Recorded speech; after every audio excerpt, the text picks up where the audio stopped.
سلام دوستان، امیدوارم حالتون خوب باشه. بچه ها این LCD رو نگاه کنید. هلوش 40 تومن پول به جاش داده. خدمتتون عرض کنم که از مغازه که خریده آورده از فروشگاه تقریبا مدت گارانتیش که تموم شد برقا میره و این میمونه تو خونه. بعد از یه مدت این چسب از اینجا باز شده، از دور این سقف افتاده پایین و ضربه خورده و شکسته. بردن درست کنن. خب اولا که نمایندگی ها همش بیشترشون چرتن، اگه درست کنن هم زود دوباره خراب میشه. خدمتون عرض کنم که برای گارانتیش بعد برده بیرون درست کنه. گفته من تعمیرکاره گفته من 5-6 میلیون میگیرم فقط برای سقفش، بدون اجرت خودم تقریبا میشه 7-8-10 تومن دیگه. و اینکه اگه درستم بشه شاید 1 ماه دیگه کار بده، شاید هم 5 سال دیگه، و دوباره درست میکنه و میاره دیگه. بالاخره تلویزیون 50 تومن 45 تومن دوباره آورده و بازم همونجوری شد. بازم چسبش باز شد، چسب 5 سانتی زده بود اینجا تعمیرکار، این خودش اومده سر خود چسب رو کنده و دوباره باز شده افتاده پایین و بازم شکسته. خواستم بگم که اگه دارید، اگه بخرید از این محافظ صفحه ها، خودش هم از پشت بند داره، چسبیه میبندید دیگه، این صفحه نمیافته پایین، حداقل شما دیگه ضرر نمیکنید. و اینجوری شد که سرگذشتش اینه که ما میخوایم بریم اینو به روش خودمون که همیشه وسیله ها رو تعمیر میکنیم تعمیرش کنیم.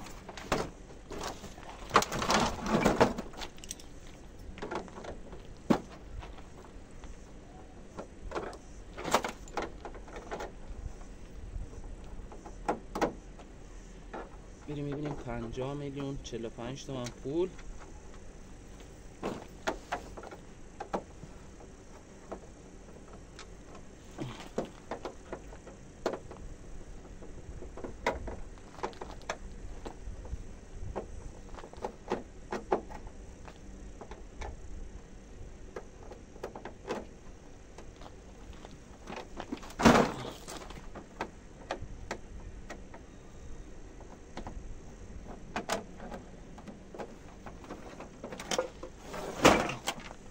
بازم تلویزیون های قدیمی حداقل برای ما خوب بودن، یه خورده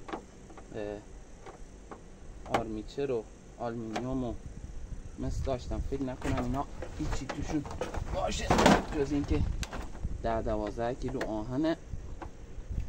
خیلی هم کیلویی تقریبا میشه 3.5-4 تومن، خودتون حساب میکنم.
این قسمتی که همیشه میفته میاد پایین اینجاست.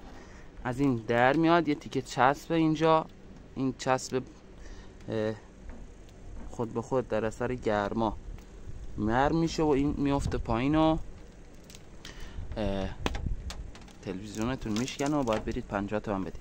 خواهش میکنم اینو بفرستید برای دوستانتون که بدونن یه محافظ یا بغل همین گوشه هاش هم چسب 5 سانتی بزنید مشکل نداره، یکی این ور و یکی اون ور، که دیگه این نیفته پایین و نشکنه.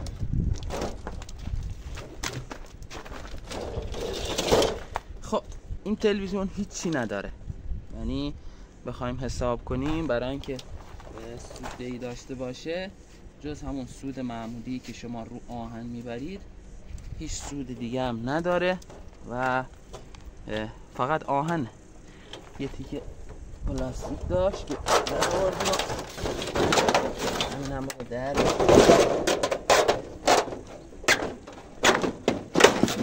خب تموم شد.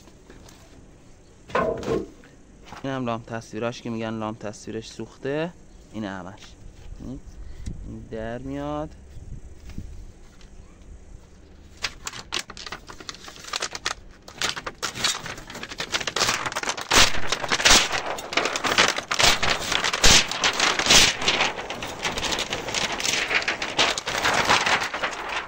کل تلویزیون از اینجا تصویر رو میندازه روی صفحه اصلی،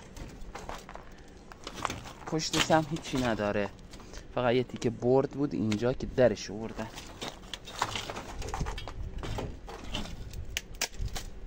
یه برد اینجوری بود اینجا درش آوردن، فکر کنم برداشته برای تلویزیون دیگه استفاده کنه احتمالاً، یعنی 100% نه احتمالاً. دیگه هیچی دیگه نداره، نه آلومینیوم داره نه مس داره، جز این صفحه برد این تلویزیون هیچی نداره. تموم شد همه، بقیهش همش آهن. ممنونم که با ما هستید. اگه خوشتون اومد کانال ما رو سابسکرایب کنید و این ویدیو رو برای دوستاتون بفرستید که متحمل ضرر و زیان نشن و با یه چسب 5 سانتی بتونن حداقل از 40-50 تومن ضررش کم کنن. خدا نگهدار.